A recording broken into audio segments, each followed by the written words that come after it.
मधुबनी सदर अस्पताल का राज्य स्तरीय टीम ने किया निरीक्षण, दिए कई सुधार के आवश्यक निर्देश।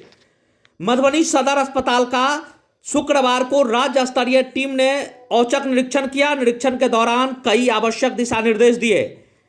इसके अलावा उन्होंने जिले वासियों को एक खुशखबरी भी दी।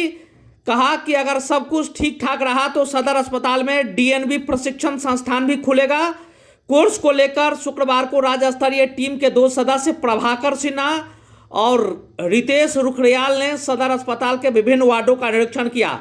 टीम के सदस्य ने बताया कि डीएनबी मास्टर डिग्री प्रोग्राम होता है, जिसे राज्य सरकार बिहार के विभिन्न जिलों में शुरू करने की योजना बनाई है, जिसके तहत बिहार तथा बिहार से बाहर एमबीबीएस उत्तीर्ण छात्रों में जिले में पढ़ने आएंगे। प्रथम चरण में जिले में एनेस्थीसिया के प्रोग्राम को प्रस्तावित किया गया है, जबकि डिग्री बोर्ड ऑफ एग्जामिनेशन देती है। इस कोर्स के लिए जिला अस्पताल के मानक निर्धारित किए गए हैं, जिसकी जांच के लिए टीम आई थी। टीम जांच के क्रम में संतुष्ट दिखी। टीम के सदस्यों ने बताया कि यहां कोर्स संचालित किया जा सकता है, लेकिन जांच रिपोर्ट सरकार को सौंपी जाएगी। उसके बाद ही अगले चरण में केंद्रीय टीम सदर अस्पताल का